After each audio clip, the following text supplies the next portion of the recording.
आज हम चर्चा करने वाले BSc programme in applied physical science with industrial chemistry. ठीक है, देखो मैं ना एक चीज़ आपको बता रही हूँ कि दिल्ली विश्वविद्यालय से आप बीएससी प्रोग्राम की डिग्री परस्यू करो या फिर ऑनर्स की डिग्री परस्यू करो या फिर नॉर्मल बैचलर की ही डिग्री क्यों ना परस्यू करो, सबसे पहले आपको सीयूईटी के पेपर में अपीयर होना होगा और इसके इंट्रेंस की ही बेसिस पे या फिर इसमें जो आप स्कोर करोगे इसकी ही मेरिट के बेसिस पे आपको दिल्ली विश्वविद्यालय में एडमिशन मिलेगा। सीयूईटी का पेपर हर साल नेशनल टेस्टिंग एजेंसी कंडक्ट करती है। सीयूईटी के रिगार्डिंग आपको किसी तरीके का कोई डाउट है या फिर दिल्ली यूनिवर्सिटी में हो रहे बैचलर्स की डिग्री जिस भी सब्जेक्ट में हो, किसी भी सब्जेक्ट में डाउट है तो हमारी प्लेलिस्ट को एक्सेस कीजिए, जहाँ पे आपको समय के साथ आपके सारे डाउट्स भी क्लियर होते रहेंगे और साथ ही में जितने भी अपडेटेड इन्फॉर्मेशन है वो भी आपको मिलती रहेगी। प्लेलिस्ट का नाम है CUET UG DU, जिसकी लिंक मैं नीचे डिस्क्रिप्शन बॉक्स में दे दूंगी और साथ ही में कमेंट में भी पिन कर दूंगी, या फिर आप मुझे टेक्स्ट भी कर सकते हो इंस्टाग्राम पे @मिशन दिल्ली यूनिवर्सिटी, या फिर आप मुझे मेल भी कर सकते हो du.delhibytes@gmail.com। And regarding performance booster courses हमारी ऑफिशियल वेबसाइट पे विजिट कीजिए www.delhibytes.in, या फिर प्ले स्टोर से हमारा ऐप भी आप डाउनलोड कर सकते हो दिल्ली बाइट्स। ठीक है, यहाँ तक बातचीत।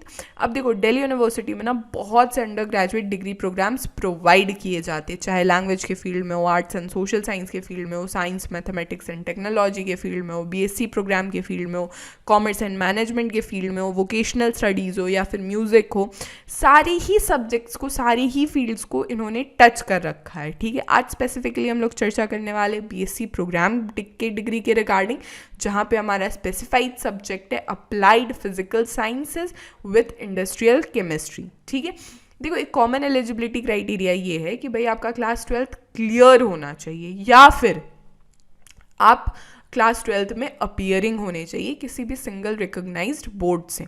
अब देखो लिस्ट ए में ना वो सारे लैंग्वेजेस मेंशन है जो कि सेक्शन 1A और सेक्शन 1B में मेंशन किए गए हैं।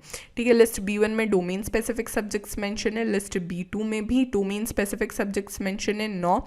अब बात करते हैं कि आपको सब्जेक्ट कॉम्बिनेशन क्या रखनी है, तो यहाँ पे आपको सिंगल सब्जेक्ट कॉम्बिनेशन ही ऑफर किया जाता है। फिजिक्स केमिस्ट्री कंपलसरी है, साथ ही में एक लैंग्वेज में भी आपको अपीयर होना है जहाँ पे 30% स्कोर किया जाएगा, आपको मस्ट है करना। ठीक है, और यहाँ पे जो चौथा सब्जेक्ट है वो है मैथ्स या फिर अप्लाइड मैथमेटिक्स में से कोई एक सब्जेक्ट आप चूज़ कर सकते हो। देखो यहाँ पे जो टोटल कॉलेजेस है वो 3 कॉलेज है, आत्माराम सनातन धर्मा कॉलेज, देशबंधु कॉलेज और राजधानी कॉलेज, तीनों ही बढ़िया कॉलेज है, आप कोई भी चूज़ कर सकते हो। ठीक है, देखो पेपर स्ट्रक्चर के रिगार्डिंग चर्चा करूँ तो लैंग्वेज के पेपर में आपको मैक्सिमम 40 क्वेश्चन में अटैम्प्ट करने हैं, डोमेन स्पेसिफिक सब्जेक्ट्स में भी मैक्सिमम 40 क्वेश्चंस आपको अटेम्प्ट करने हैं, जीटी के पेपर में यानी जनरल टेस्ट के पेपर में आपको मैक्सिमम 50 क्वेश्चंस अटेम्प्ट करने हैं। देखो मार्किंग स्कीम के रिगार्डिंग अगर चर्चा करूँ मैं, हर एक सही आंसर पे आपको 5 मार्क्स मिलेगा, हर एक गलत आंसर पे आपको 1 मार्क डिडक्ट हो जाएंगे, कोई भी मार्क्स आपका डिडक्ट नहीं होगा अगर आपने अटेम्प्ट नहीं करा है सवालों को। ठीक है, so this will be all for this lecture. और सबसे पहले ना मुझे बताओ कि किन किन बच्चों को बीएससी प्रोग्राम की डिग्री परस्यू करने में इंटरेस्ट है और उसके साथ ही लिखो अपने दिल्ली विश्वविद्यालय का फेवरेट कॉलेज। ठीक है, हमारे सारे सोशल मीडिया के लिंक्स नीचे डिस्क्रिप्शन बॉक्स में अवेलेबल है।